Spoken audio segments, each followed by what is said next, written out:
repercussions do you expect? Well, first of all, let's highlight that none of us want to be in this situation. This is not a choice that Canada made to create a chill in Canada-India relations. India is an important democracy, is a country with which we have deep historical people-to-people business ties at a time where the instability around geopolitics means democracies have to stick together. That is why when we started to understand through intelligence agencies that India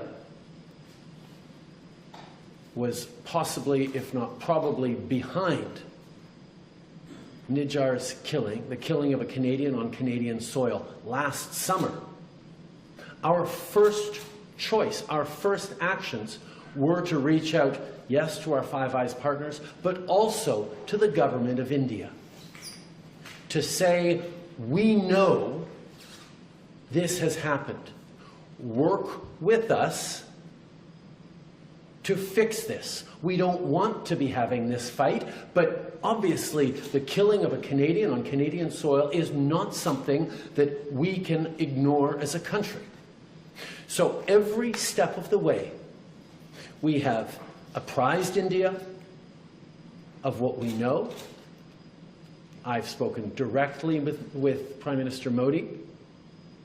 We have engaged with intelligence counterparts. And unfortunately, every step of the way, both after I made the statement in the House of Commons last September and till now, the response of the Indian government has been to deny, to obfuscate, to attack me personally and the integrity of the Government of Canada and its officials and its police agencies.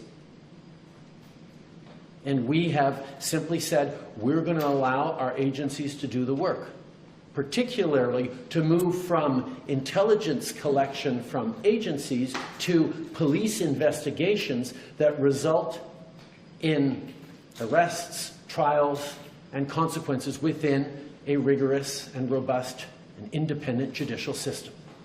That has been our approach every step of the way. And indeed, over this past week, when the RCMP reached out to its law enforcement counterparts in India, there was a path where we could have worked together to ensure accountability and changes and steps that would have resulted in keeping Canadians safe, because that is our top priority. India, the Indian government, rejected those advances, rejected our attempts to find some way through this.